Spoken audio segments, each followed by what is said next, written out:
Welcome to the Schmoes show. I'm Mr. Ryan, and I can go for a glass of milky milk. And I'm Cairo, and I'm also a Schmo. And welcome to the Schmoes show. So, Carl, what's your opinion on milk? I like milk. You like I milk? still have myself a nice glass of 1% every once in a while. See, Useful for cooking. Yeah, we skim. We use skim milk. I use it for oatmeal every now and then. So you're wrong. Why? I'm kidding. Genuinely, I've never had skim milk. Really? It's okay. I think I'm sure it's fine. Because it's whatever comes in the pink cap. That's what Sam likes. I don't know. I think that is what it is. My family always had like 1% or 2%, depending on whatever was available. So, I just say this because the new culture war is over milk, apparently, because that's the only thing this administration knows how to do is culture war shit. Yeah. So if you don't mind us drinking our liberal milk, or soy boy milk, that's not actually made out of soy, because fuck soy milk.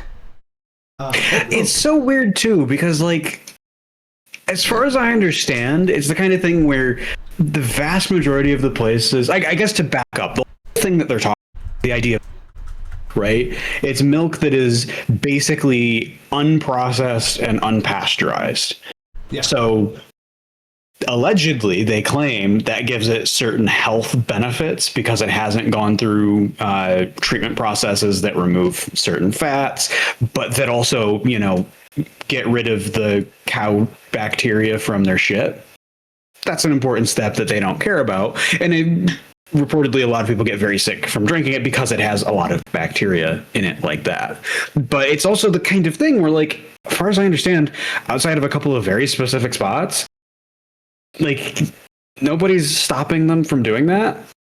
Like, worst case, you can just raise your own cow and milk it and, like, actually stop making things up. But they obviously won't do that because that's real work and they don't do real work.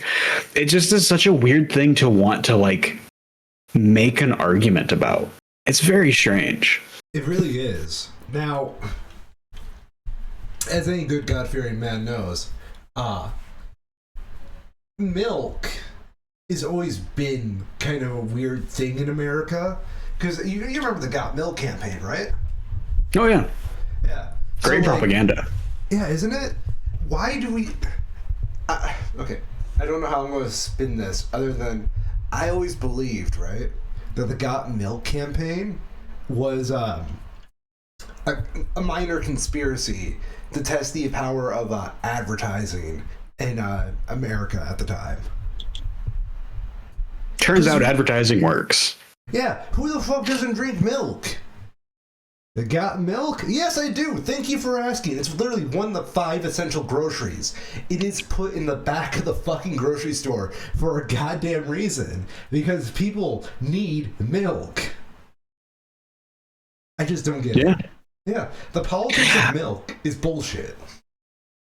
Yep. Yeah.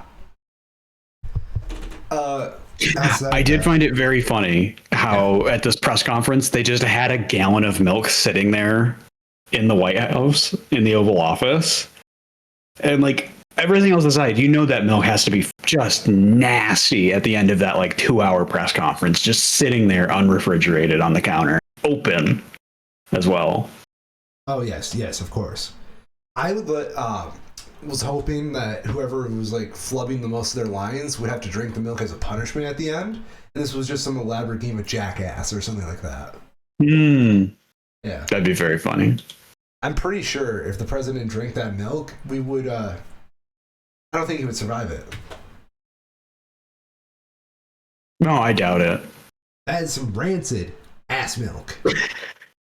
We'll talk about it in a little bit, but there's been some really funny commentary president's diet these last couple of weeks. It's borderline conspiratorial, but I think it's funny. So we'll talk about that later. But his diet is atrocious, and it's hilarious to see how he tries to pass it off. Do you think like he ever has a meal with his wife? Because not Ivanka, what's her name again? She's so Melania. nice. Sorry, go ahead. Melania. Melania. I don't see Melania enough in the news anymore to remember her name. It's so fucking maddening. Well, did you see their Christmas thing where they were like in active contempt of each other? Really? Oh yeah, it was great. So yeah, Let me see Melania, if I can find this. all things considered, looks very, very good for her age. You know, like I'm sure she has her skills and whatnot, but she does not eat the same diet as that man. You cannot convince me. Oh God, they no, have no meals together. fucking way. No way. So on, I think this was Christmas Eve. They were in the White House doing like fielding calls from children to just, I think it was part of like the NORAD Santa tracker thing. Yeah. But they were seated this far apart from each other. That's so funny. That's like It's so good because like you could get a sofa and have them sit on a sofa next to each other, but they clearly didn't want to do that because they like each other. You think he has that old man smell and that's why she does that? Oh, 100%. I mean, if he doesn't have old man smell, that dude's clearly obese. Like he there's no way he takes care of himself. We've seen his taste in literally everything else. It's true. Like the interesting thing about Donnie, right? Like, I truly believe there is something to learn from understanding Donnie. He is someone who's never had to have no in his life. And that access has been compounding throughout his whole life. It's really fascinating. So, yeah, Melania, if you want to come and share your diet habits with us, my door's always open. Just, ring us up.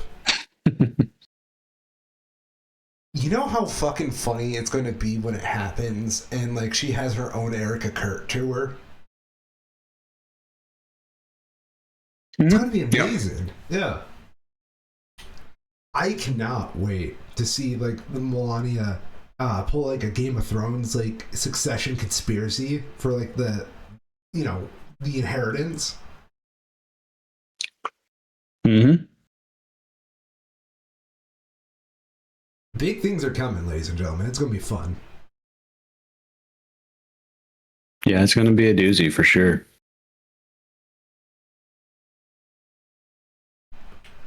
So, how was your week, Kyle? With this whole opening segment about milk and Melania.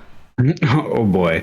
I don't know. This week has been, I think it's safe to say it's been a stressful one with everything that's been happening. It's been weird. I don't like January. Yeah. Bad things happen in January. Yeah. Yeah. Not enough happening to keep people busy. No, and like idle hands are the devil's playthings. Yeah. That's why Donnie's always got like a Big Mac in his. I don't know. What do you think his go-to McDonald's order is? Oh, I bet we can Google that. You think so? Oh, I guarantee it. Let's go. Let me check. My from what I remember, I'm pretty sure it's like the stereotypical white guy ordering at the drive-thru kind of deal, where it's like 2 quarter pounders, large fry, and a Diet Coke. Oh, fuck me. This is quite amazing. It's worse than I thought. Yeah. Do you want to do the honors, or do you want me to? I want to see what this actually... Okay, this is Business Insider. Jeez. I didn't realize it was that bad. 2 Big Macs, 2 Filet-O-Fish, and a large chocolate shake. This meal packs approximately 2,400 to 2,600, depending on the size of that chocolate. I don't even know. That's insane. The toppings on the Filet-O-Fish, my bad. But regardless, Yeah. You know what? It's such a fucking scary order. I kind of want to eat it as a challenge, you know? Yeah. It's the kind of thing where I don't feel like it'd be that hard, though. Like, there's a lot of bread in there, but the Filet-O-Fish aren't that big anymore. No, the Filet-O-Fish will go down easy. The hard part for me, right? Yeah. If we're going to do this like Adam Richman, make a strategy, man versus food style, Mm-hmm. those Big Macs are to be feared. I suppose so. You're going to have a Big Mac attack after those things. But if you can, like, I say, right, you do one Big Mac, probably deconstruct the second one to, like, individual pieces, eat that so you're not having just a second Big Mac. Like, eat half of that. Mm-hmm. Then 2 Filet-O-Fish as, like, your little, like, here's my sprint, my jog portion of my run. Do the other half of the Big Mac, and then chase all that salt down with the chocolate. Mm-hmm.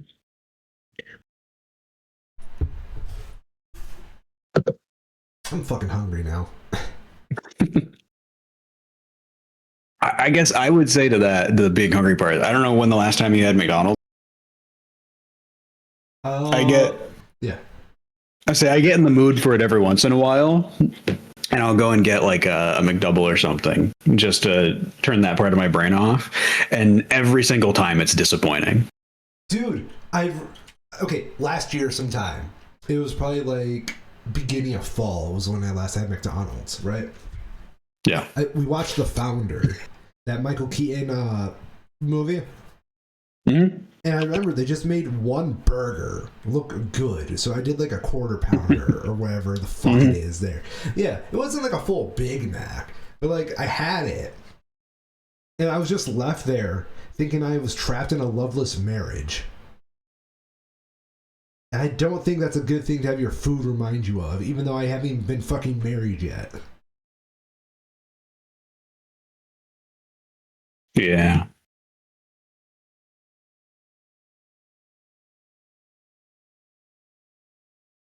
While we're on the talking about the taste of them, I wanted to bring up at some point today just the idea of just, again, how immature all of this is from like an emotional standpoint, right? Yeah. The like, I'm going to have McDonald's every day because I can kind of perspective. There was this thing floating around earlier today of, I don't even know who this guy is.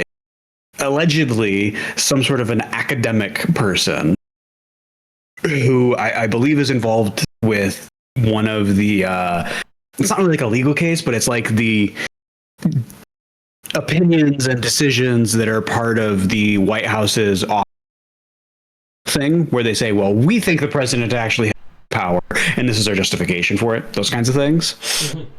Mm-hmm. And this guy apparently the guy's like 30 years old, describes himself as edgy and provocative. Like, I'm sorry, dude.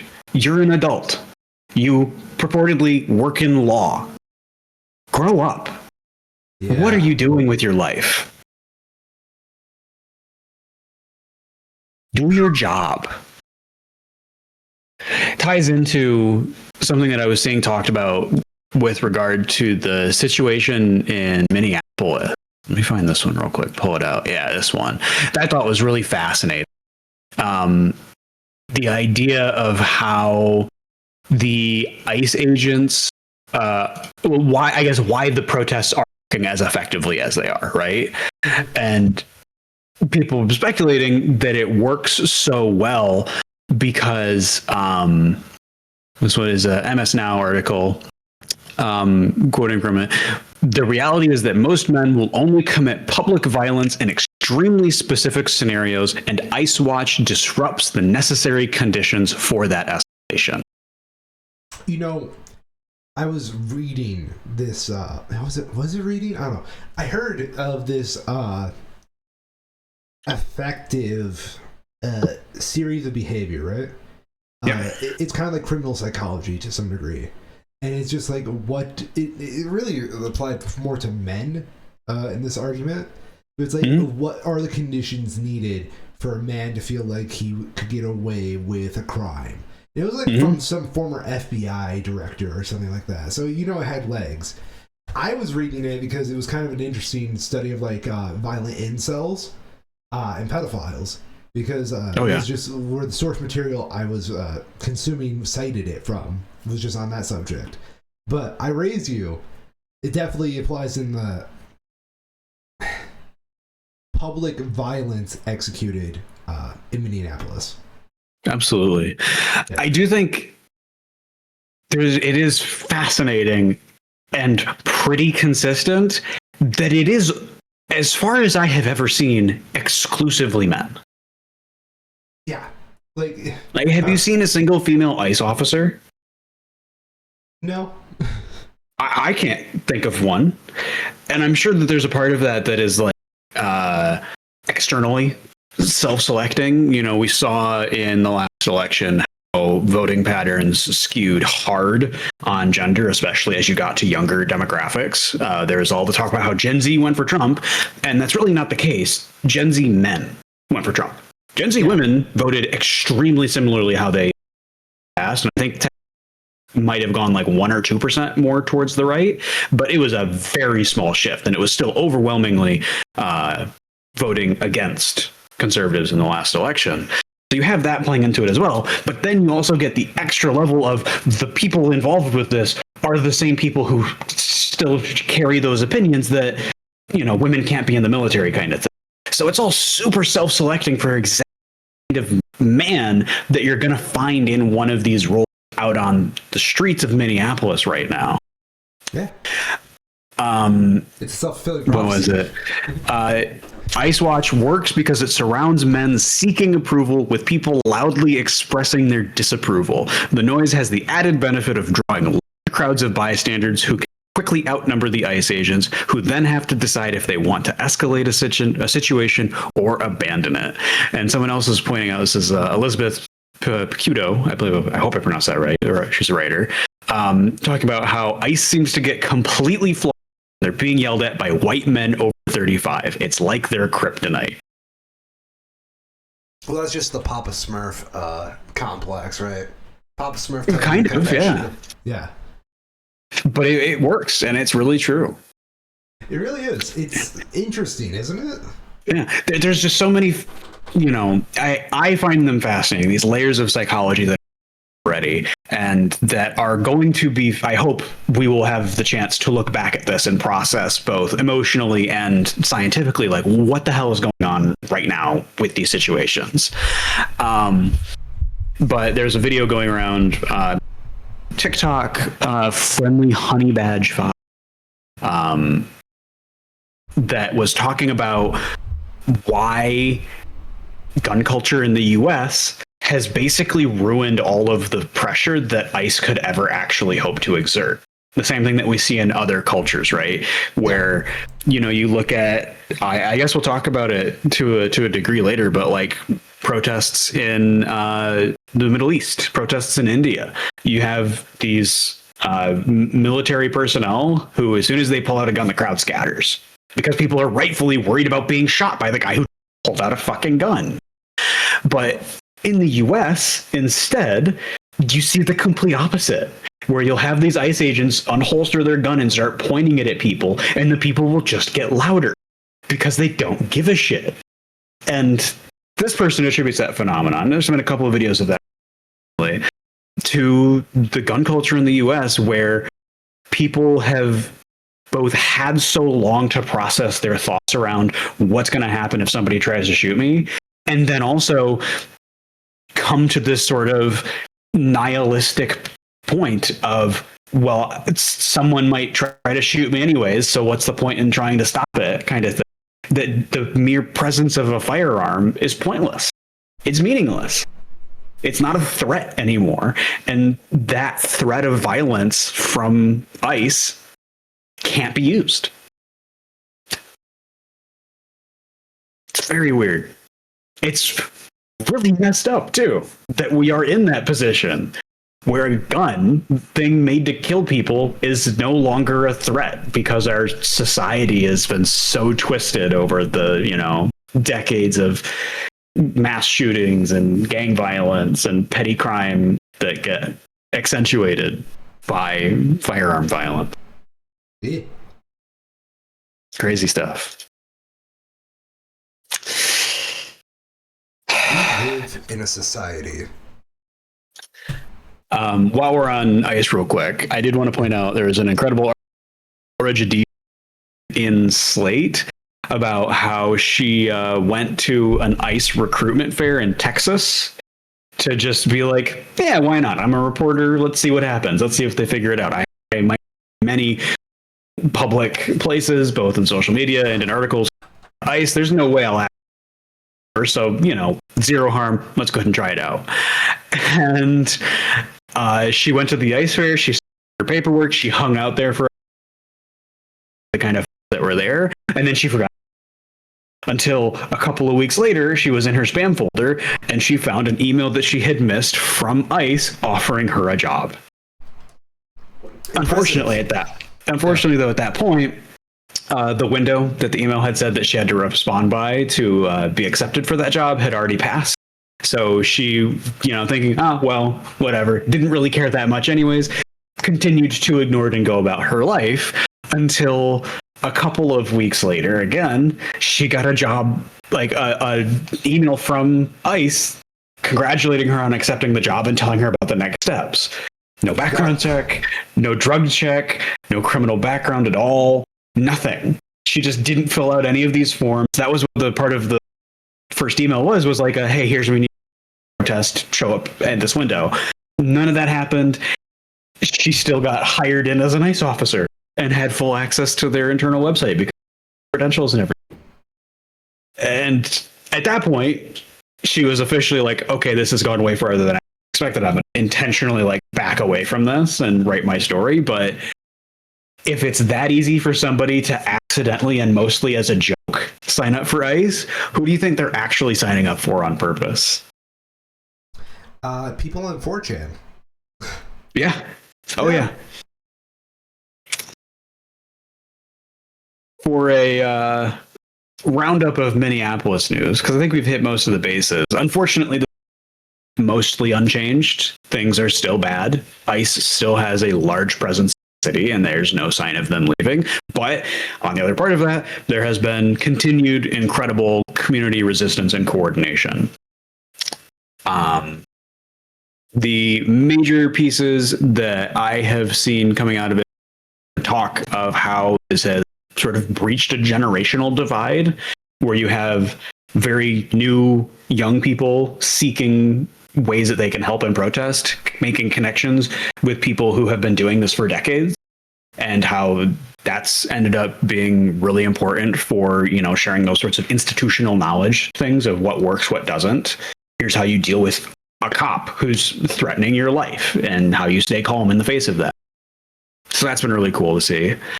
There was also a release from the Minneapolis Regional Labor Federation Union announcing a general strike in Minneapolis on January 23rd. They're calling it the Day of Truth and Freedom. No work, no school, no shopping. And we will have to see how that goes. As far as I understand, still completely active at this point. But that seems like a hugely important next step for forcing things to actually happen. As it was pointed out, every single successful general strike, their local AFL-CIO, first time one has been since the 1940s. So it's an important step if we actually want to, as a collective people, start exerting the pressure that our wallets actually have. And there's still not a ton of super concrete information about it, mostly because reporting from the New York Times, they haven't actually oh my goodness. Per reporting from the New York Times, it hasn't actually happened yet, but the Justice Department has been threatening to issue subpoenas to Minnesota Governor Tim Walz, allegedly as part of an investigation officers' ability to do their jobs in the state. As I mentioned, per the New York Times, those subpoenas apparently haven't been issued yet. Neither Waltz or Frey have actually seen them. It's very obvious, right? Let's use their words. Weaponization of the Department of Justice. That's the thing that's happening here, very obviously. So, unfortunately, more of the same. Thankfully, some more of the same. More of the same indeed. Just had to reset everything for audio purposes. Anyway, What is even their goal with bullying Tim Walz? Like, I get it. He's the, like, Kamala's former VP, and he's probably said some of the more damning shit. But, like, do they even pay attention to fucking Newsom? Because, like, Newsom's kind of like on nobody's side. Yeah, I was actually going to bring Newsom up later because he decided to do a podcast with Ben fucking Shapiro this week. People still give a damn about Ben fucking Shapiro. God, I'm done with Newsom. I've been done with Newsom for a long time, but I'm going to say it again here. He is completely spineless and made so clear time and again that he does not personally have a firm political stance anywhere. I really think that the best example, the best analog to him government right now is that he's just a slight JD Vance, where he just goes where the money is. I was going to say he's more of a brand than a politician, but you're right. Yeah. It's deeply frustrating because he is the governor of California. He immediately gets assumed to be some sort of bastion of liberalism when he's going out and doing, like, giving a platform to someone like Shapiro. Yeah. Ridiculous and inexcusable in itself. But then also just the same week, he is announcing some new tax that California is trying to levy against their billionaires. Just very explicit acts on his part. There's a really, God, I don't know why that keeps playing on. That's very annoying. But good analog comparison made by some folks to Eric Johnson, who was formerly a Democratic state representative. And he was elected in Dallas as a Democrat. And he just kept hanging out with more and more and more Republicans. And it started to get kind of weird. And then the George Floyd protests happened. And he continued to side with Republicans. And we see the same thing with Newsom right now. Like, you don't accidentally hang out with Charlie Kirk and Steve Bannon and Ben Shapiro. You're hanging out with those guys because you like them or agree with them or want approval from them. And if you want any of those things from people overtly and intentionally active to the U.S. government systems that we have, democracy, then you don't deserve anyone's vote, in my opinion. No, to me, Newsom he's interesting. Like, I think he is kind of interesting in a sense that he very much wants to be president, right? Like, this is all big reaching over the aisles shit to, like, preempt a run for the presidency. And, like, by effectively reaching over the aisle so many times, he's already preemptively alienated his own voter base. He doesn't expect any of this to come back in the fucking primaries or, like, be used against him later on by other political opponents. It's confused messaging. And I feel like I understand, like, where he's coming from. But at the same time, Ben Shapiro is not the kind of guy you need to be, like, sucking up to. So clearly you have some kind of other fascination with him. So what is it, Gavin? Use your big boy words. Why the fuck do you want to hang out with Ben Shapiro in the year of our Lord 2026, 10 years after the height of his popularity? If you want swing voters, go on the fucking Joe Rogan. No, because he has to have his own podcast. That's the thing. It's a power dynamic, obviously. Yeah, it's very strange. I don't get it. I wouldn't be surprised if he was also on Rogan's podcast at some point. Like, that seems like the kind of garbage he'd do.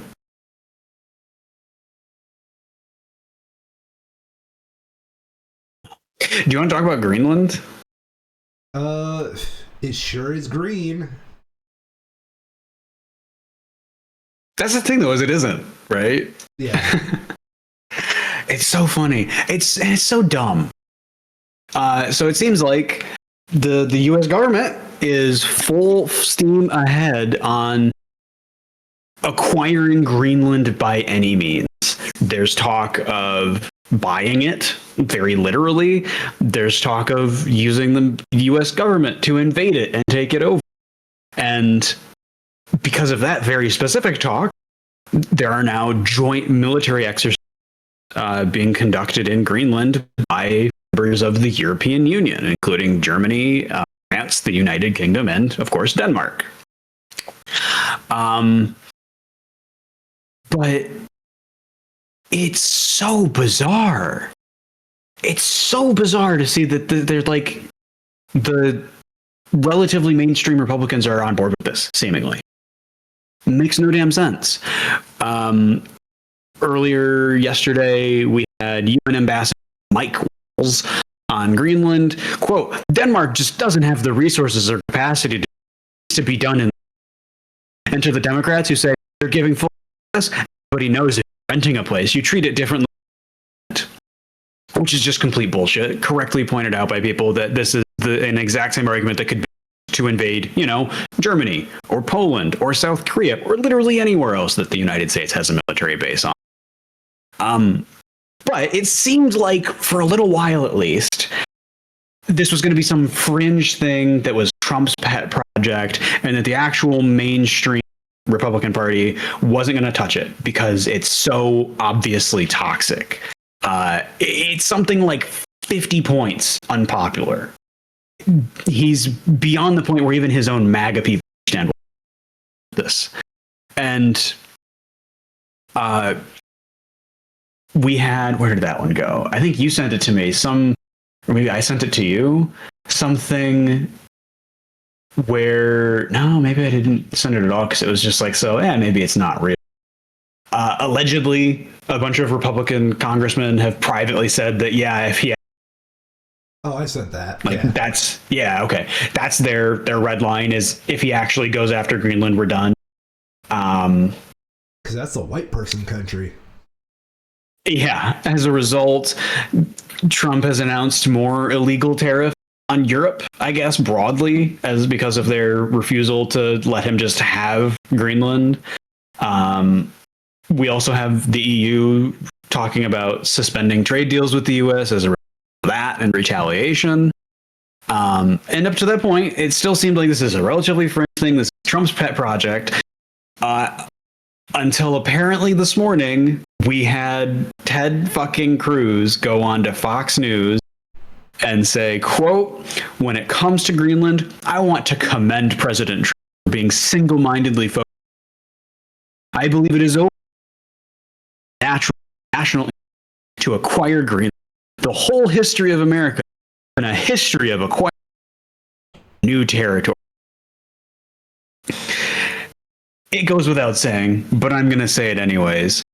Fuck you, Ted Cruz. What a piece of shit.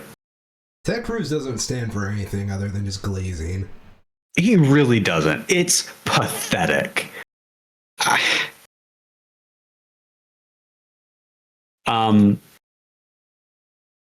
I don't have anything to say more than that. It's sad. It's dumb and it's sad. And I hope that the people who are talking about actually does their work, because what an embarrassment that would be to have the US invade fucking Greenland and have to fight in a military conflict with European Union soldiers.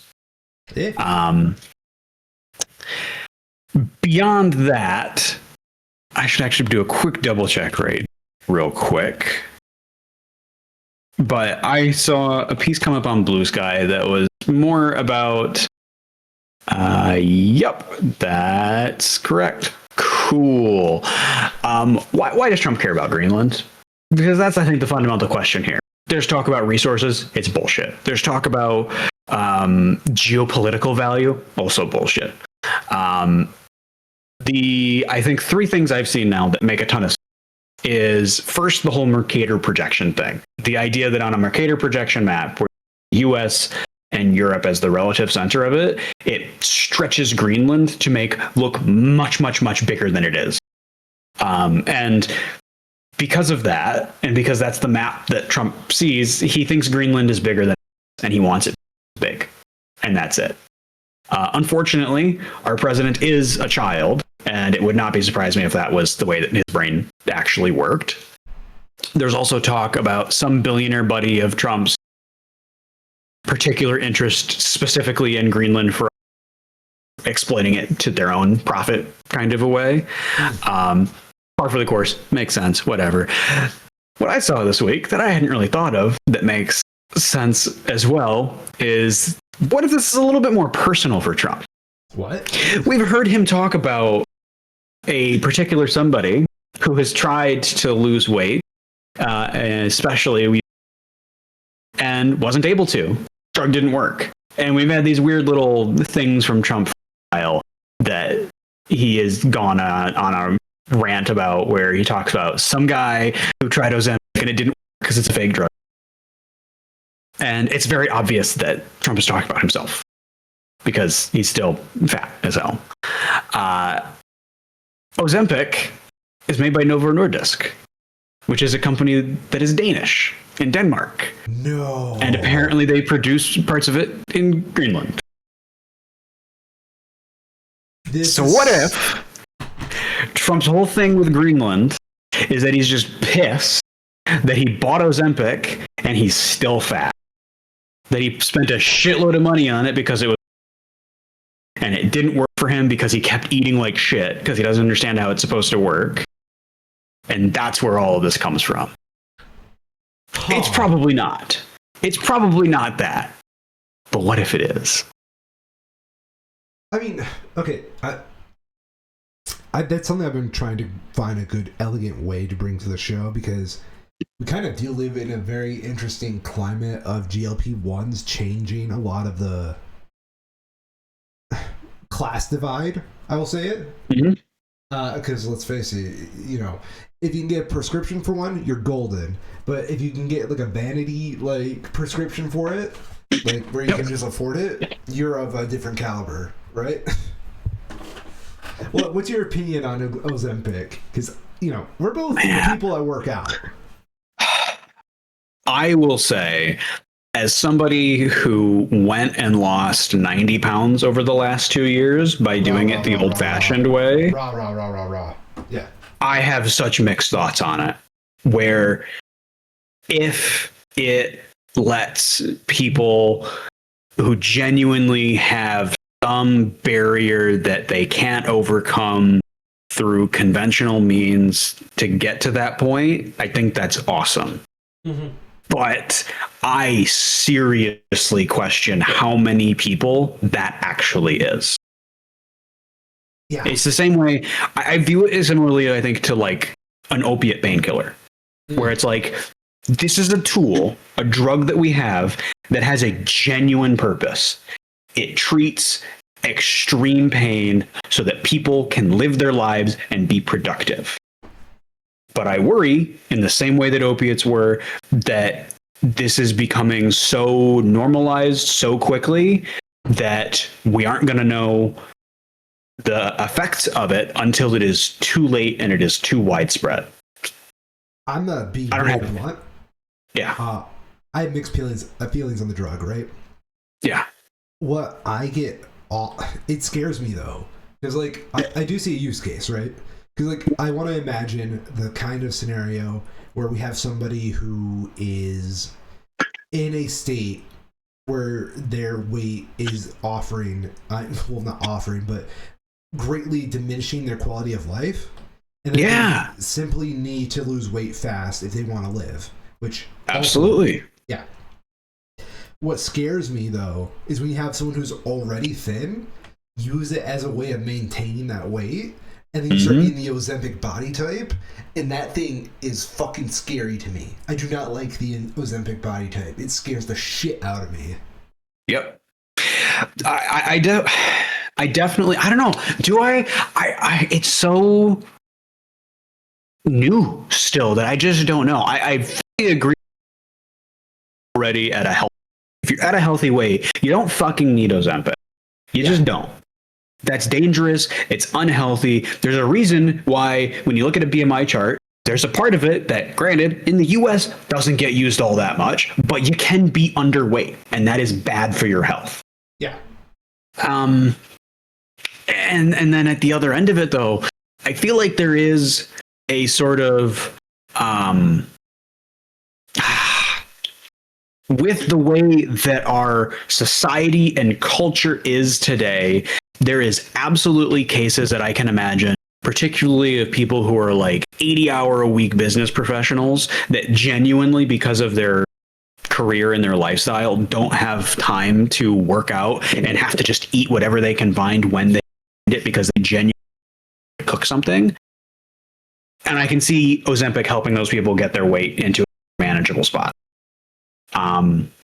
However, I would much rather see us change socially, change culturally, so that people don't feel like they need to do that.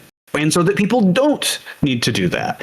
People have people work a 4-day work week and get vacation and get time off and get paternity and maternity leave, you know? I argue there's another crisis going on here that doesn't get talked about, and Ozempic is just another way of burying that. Yeah. The fucking mental health crisis, for one. True. Mental health. You know,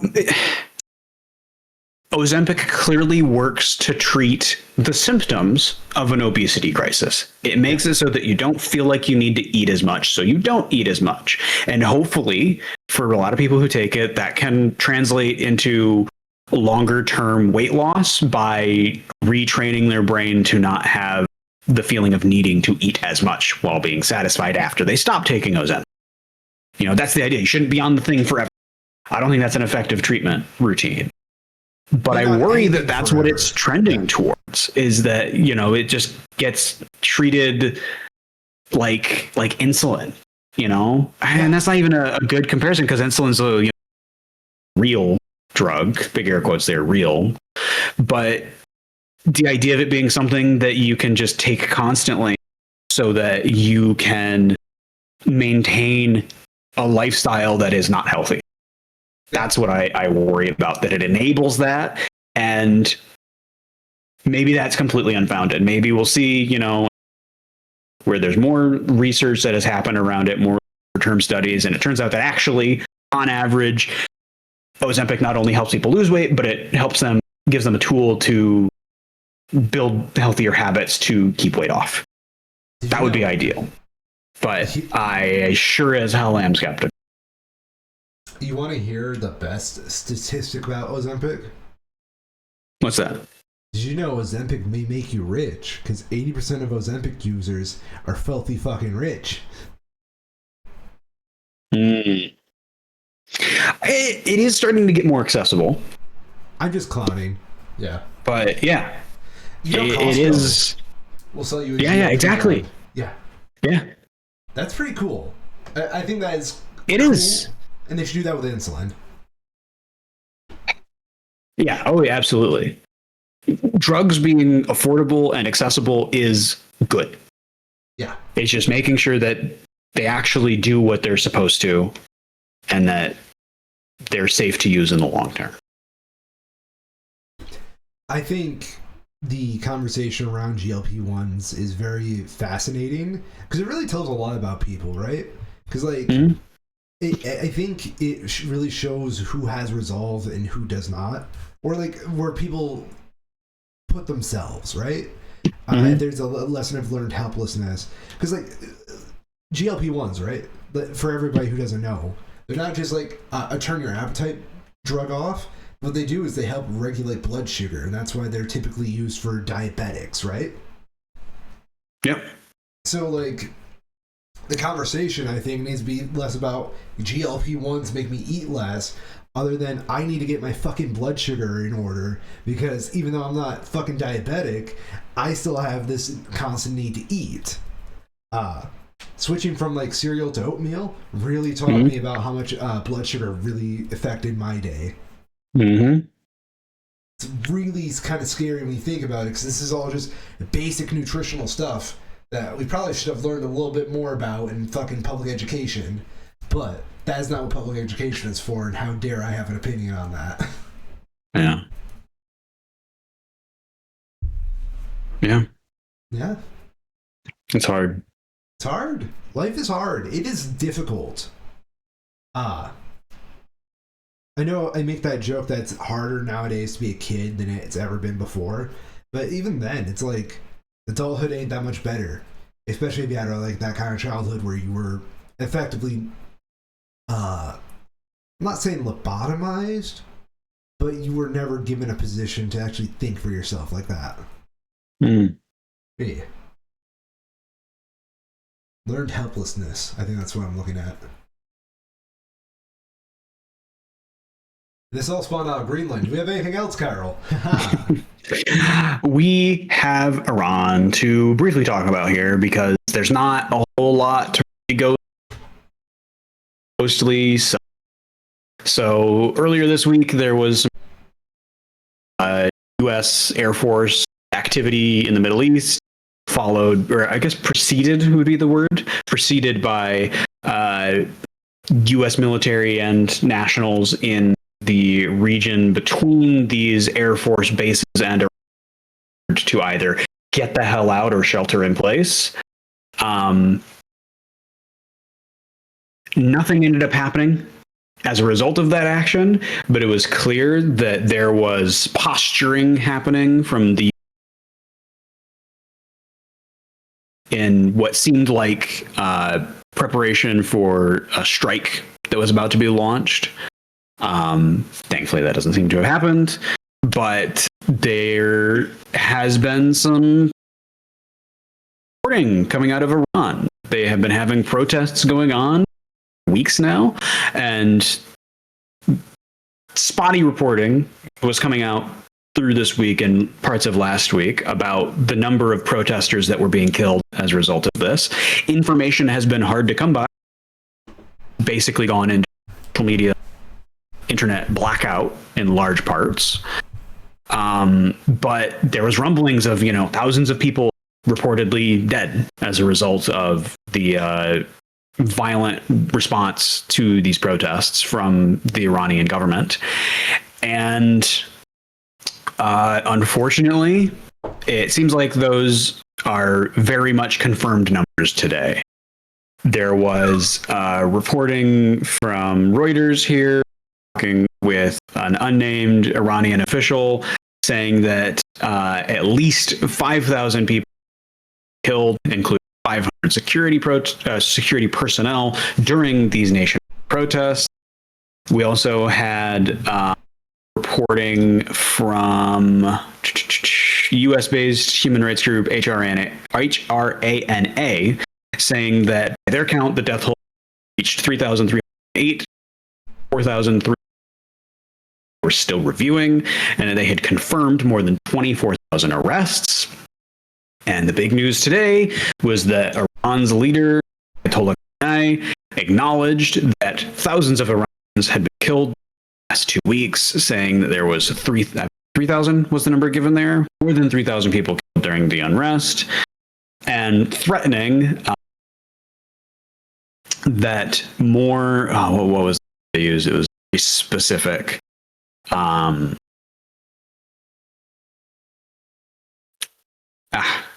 not finding it here. I'm sorry. But specifically threatening that if U.S.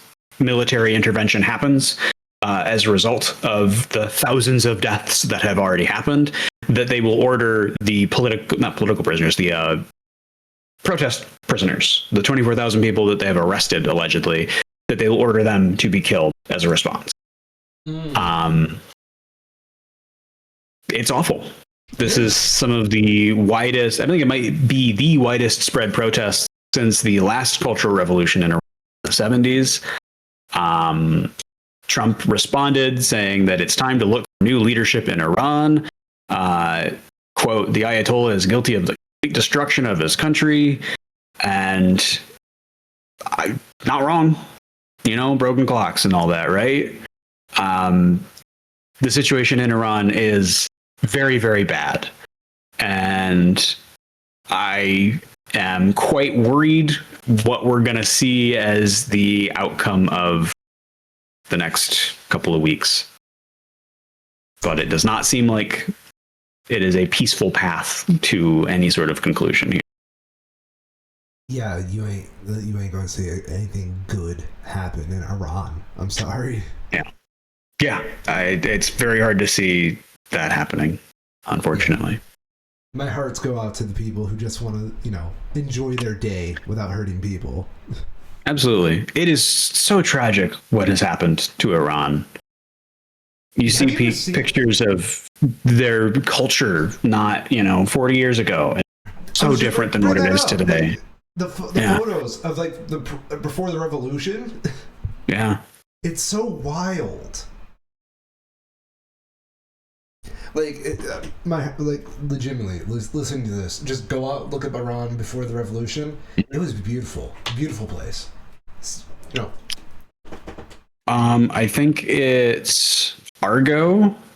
Is this the one about Iran? Yeah. So Argo is right into the days of the Cultural Revolution and how rapidly things changed, where you have this group of American government employees who were working at the U.S. Embassy when the Cultural Revolution in 1970 started, and the U.S. Embassy was overwhelmed, and dozens of people were kidnapped as part of that and had their lives threatened.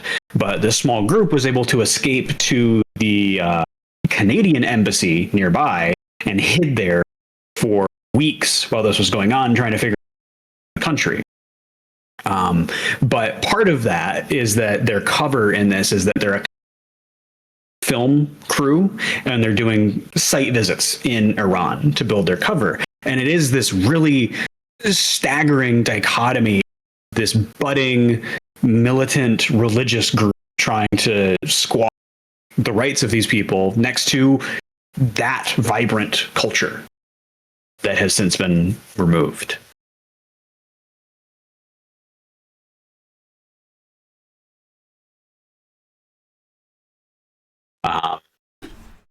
As a reminder of, oh no, it's not quite the same. Anyways, it's all awful. Some rapid fire to close out here. Virginia Governor Abigail Spanberger, and with her first act as the governor of Virginia, signed a series of executives, and a couple of them are pretty interesting, and I think we'll go through the list because first, statewide affordability directive directs large parts of the Virginia government to assess where they can address cost savings to the people in their underneath them for housing, healthcare, energy, education, groceries, etc., etc., etc. Basically saying, do an accounting of what you're doing and try and make things better. Interagency Health Financing Task Force charged with identifying initiative and services at risk policies. Housing Development Regulation Review, again, same line in line with the others, a review of housing regulations to see where bottlenecks are preventing housing from being made. High Quality Public Education Directive, it does what it sounds like. Federal Impacts Assessment establishes the Economic Resiliency Task Force to coordinate a statewide federal force reductions, funding cuts, tariffs, and immigration impacts, including an assessment of federal funding loss, projected losses, and recommendations for potential mitigation measures.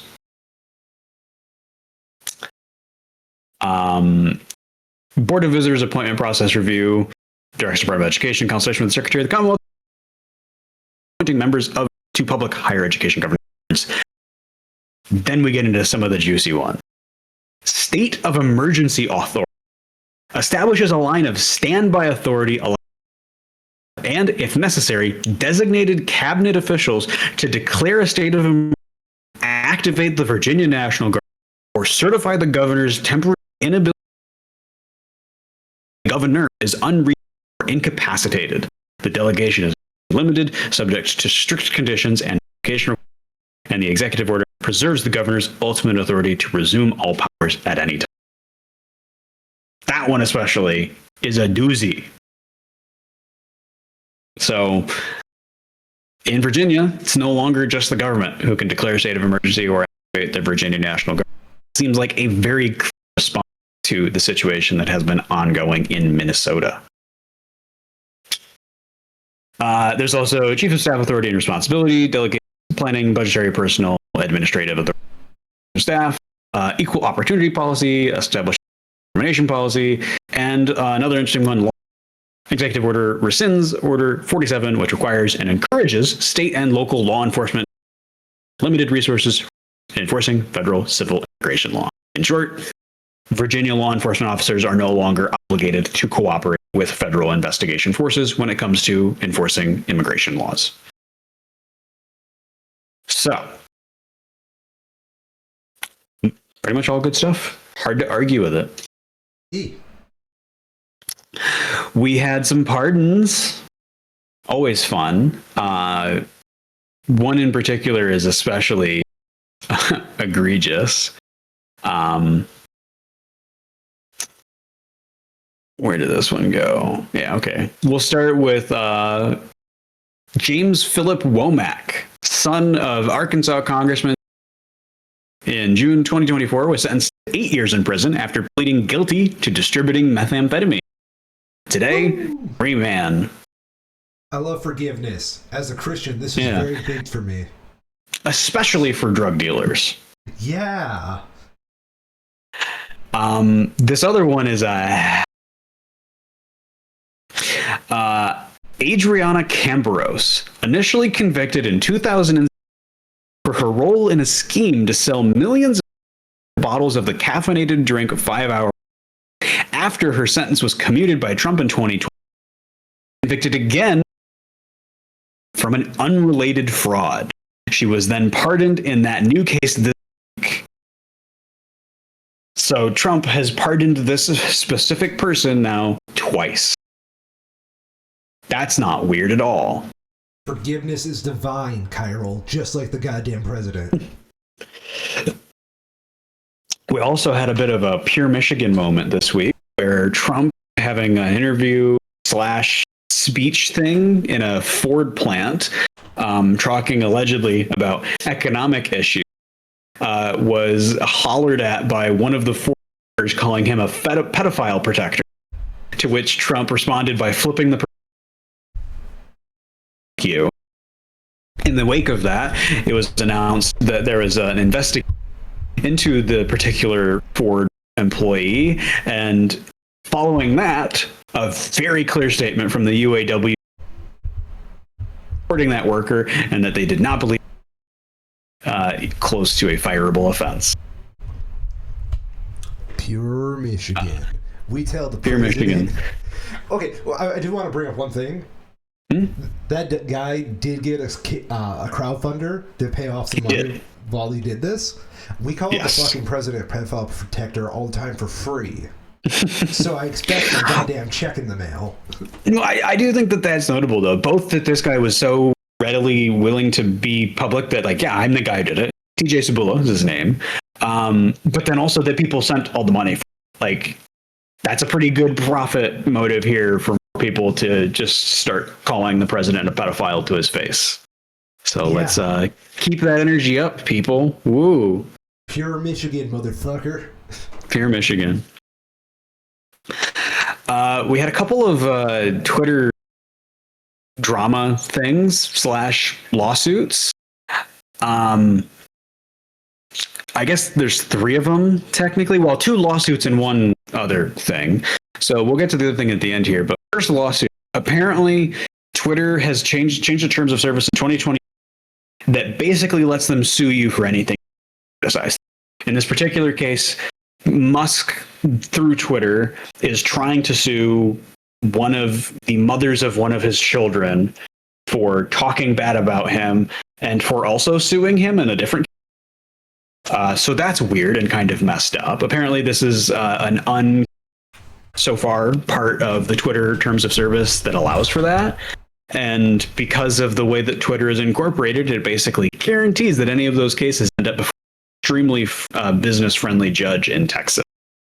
So I'm sure there's no problems there that'll come about. We also got reporting that Elon Musk is apparently trying to sue OpenAI. Musk's legal team arguing that his early funding and involvement materially OpenAI is seeking $134 billion in damages as a lawsuit saying that because OpenAI has become a for-profit company, it entitles Musk to compensation tied to the value of contributions. Yeah. So that's very funny. On the AI stuff, I had another one that I thought was really fascinating from what is this? Senior executives at Salesforce have admitted both internally and that they have massively overestimated. They have found that AI simply can't cope with the complex nature and fails at nuances, escalations, and long-tail customer problems, even saying that it has caused a marked decline in service quality and far more complaints. A little further down, employees have to spend so much time stepping in to correct the wildly wrong AI-generated responses that AI is wasting more time than it's going to pop this year. I'm calling it. So this might be complete BS, but because it does come from a not high-quality source, but these are sentiments that we continue to see recurring time and time again. I don't know if it's going to happen this year. I think the NVIDIA circular money system is probably going to prop it up for a little bit longer, but it is inevitable, I think, for sure. Here's my thing with the NVIDIA circular money system. Because, yeah, it's a thing. It's just a giant money laundering scheme. Inflation is still a thing. And with the rumors about the EU saying no more trade with the US in the meantime, or maybe even heightening tariffs and whatnot, I raise you, that little bit of inflation is going to fuck over that money cycle. Mm-hmm. That's just me, though. I'm not, saying... what's the word I'm looking for? I'm not a lawyer. I'm not... this is not financial advice. That's just me.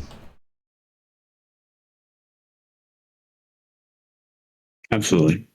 Very much agree. The last one I had here, apparently something has been changed at Twitter, and allegedly Grok will no longer undress women, even if you're a paid user. This was on the... We'll get to that. Not that specifically, okay. But so it turns out, no, it hasn't. It still does it if you just ask it, right? Because it's an AI chatbot. They don't ask, and nobody actually understands how to stop them from doing things. So you just ask it the right way, and it'll still do whatever you want to. Yeah. Okay.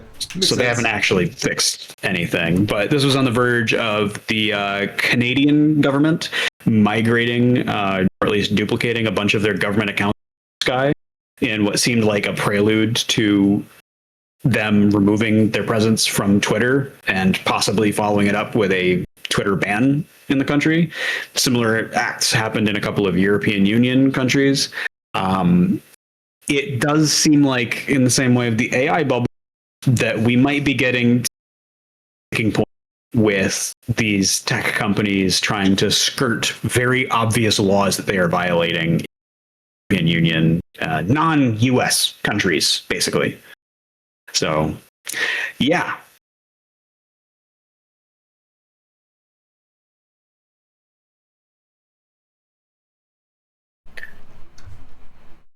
What a tangle web we weave with AI. It sure is something.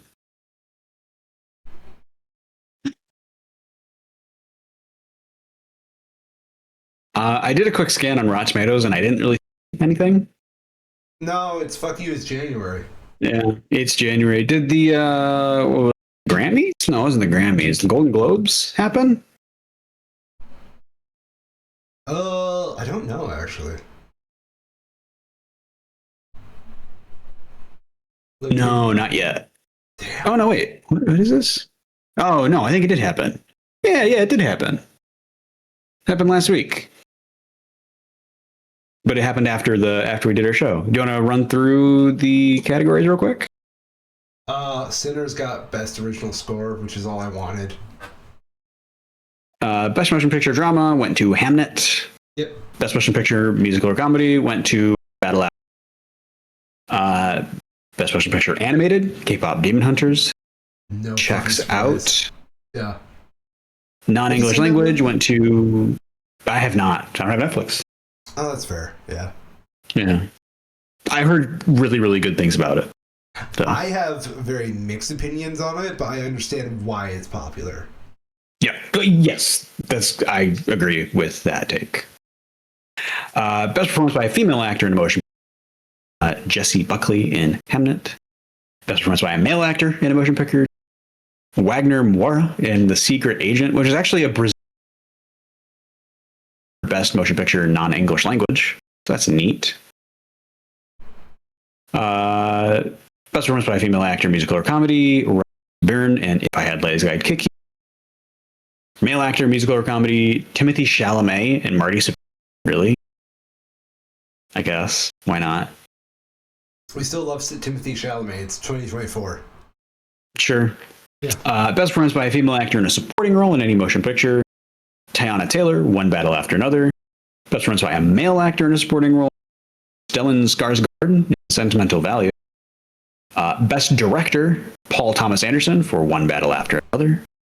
Best screenplay, Paul Thomas Anderson, One Battle After Another. And there it is. Best original score, Ludwig Göransson, Sinners. Hell yeah. You're goddamn right. Best original song went to K-Pop Demon Hunters for Golden. Checks out. Diabolical, I'll say, that Wicked for Good got 2 nominees for Best Original. Does it deserve it, though? Because Wicked for Good was not that good. That's what I mean. Yeah. Yeah. It's crazy that 2 of their songs got nominated. Cinematic and Box Office Achievement Award. Never heard of this. I went to Sinners, so good job, Sinners, I guess. We will always appreciate Sinners' love in this podcast. Best TV series drama, The Pit. Best TV series musical or comedy, The Studio. Best TV limited series and motion picture made for television, Adolescence. Neat. I'm going to do a quick skim of the rest. Looks like it is just a lot of the same for the TV stuff. So, best female actor drama, Ray Seahorn. Male actor drama, no. Female actor musical comedy, Smart. Female actor in a limited series, anthology, or motion picture television, Michelle Williams. Male actor musical or comedy, Seth Rogen. Female actor in supporting role TV, Aaron Doherty. And male actor limited series and television, Stephen Graham. Male actor in supporting television. Best performance in stand-up. Interesting. Ricky Gervais got it, I guess. Why not? Yeah. And yeah, I forgot they did the best podcast. Who won? So the nominees, as a reminder, we had Armchair Expert, Dax Shepard, Call Her Daddy with Alex Cooper, Good Hang with Amy Poehler, Smartless, Jason Bateman, Sean Hayes, and the Mel Robbins podcast, and Up First, which is apparently an NPR podcast. And the winner was it's Amy Poehler's podcast, Good Hang. Okay. It's sure. Yeah. Good job, Amy. Why is this a Golden Globe?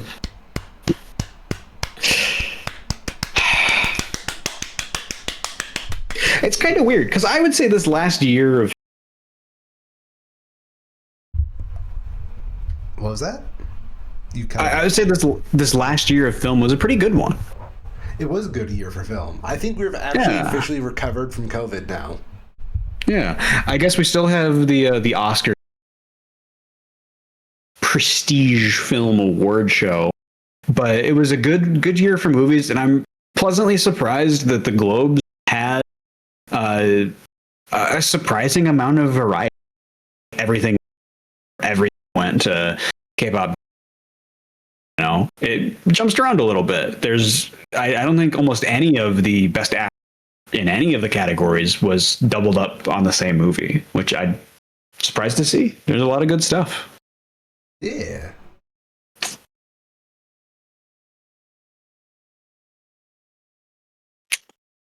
So I believe that's all I've got.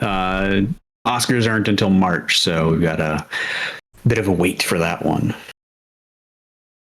Fucking January, what can I say? It sucks. This is like the worst month of the year. I've always hated January. Get ready for another week and a half of sub-zero temperature. Yeah, Michigan right now, by the way, I don't know about, where you live, but like up here, we've got like such shit roads, and like it just keeps getting shittier and more progressively shitty.